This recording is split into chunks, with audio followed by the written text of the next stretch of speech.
Hello, Matt and Sam here to talk to you about initial hand strategy in Chaosmos. Matt is shuffling up the deck right now, and he's going to draw 10 cards. 10 is the amount of cards you start off with at the beginning of the game. You have a hand limit of 7, so we need to figure out which cards we're going to take with us. And judging by the cards we get, we're going to come up with what sort of strategies we would employ. All right, so let's take a look at what we've got here.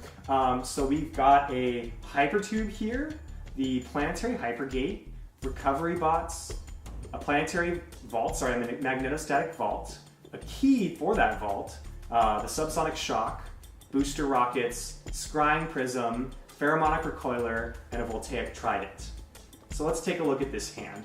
Something that jumps out at me immediately is that we have both the magnetostatic vault and a key. So this is big. The vault lets you turn it face up on a planet and then lock cards inside that vault. But you can't access them unless you also have a key.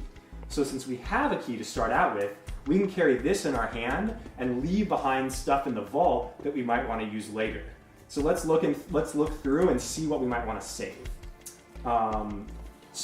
There's the recovery bots right here, which is a great single-use card that allows you to recover a card from the void, which is the discard pile. Now at the beginning of the game, there isn't going to be anything discarded, so this card is pretty much worthless. But if we put it inside our vault and save it for later, when we come back, we might be able to get back a grenade or a scrying prism or another hypertube and use that later on. My favorite thing to put in a vault is someone's environment gear. That really irks them because if they don't have their environment gear, they can't go to their toxic planet. So you basically just lock them out of 2 planets, the vaulted planet and their toxic planet. Right, and we didn't start with any environment gear in this hand, but what we might want to do is look around as we travel the galaxy and find some environment gears for the opponents we're playing against, and then lock those up inside our vault when we come back to get our recovery bots. Now in terms of combat with this hand, we've got one advanced weapon here, the subsonic shock, as well as a voltaic trident. And we have one weapon defense here, the pheromonic recoiler. So we don't have a huge amount of weapons, but what we do have is an advanced weapon that's really strong, as well as a primitive weapon which can't be countered.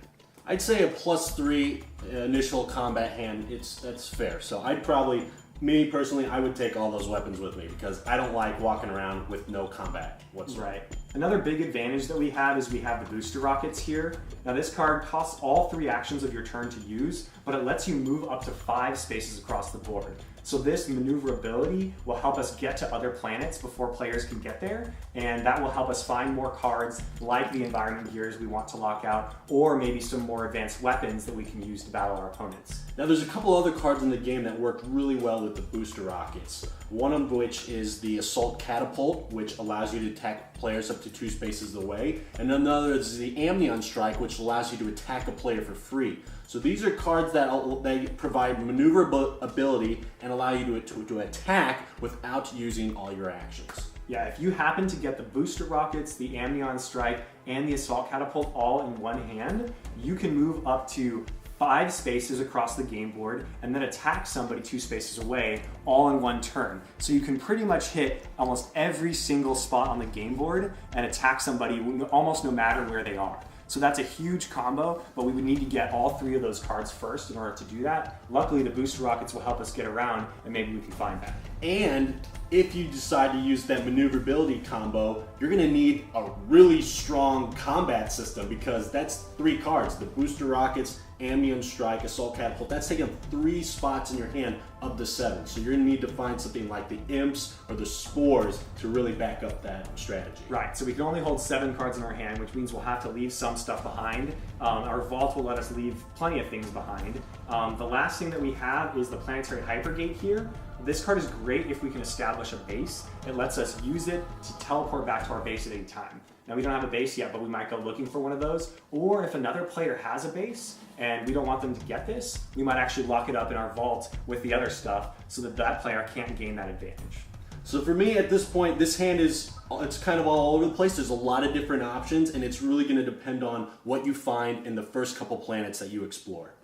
All right, so that was a look at opening hands in Chaosmos.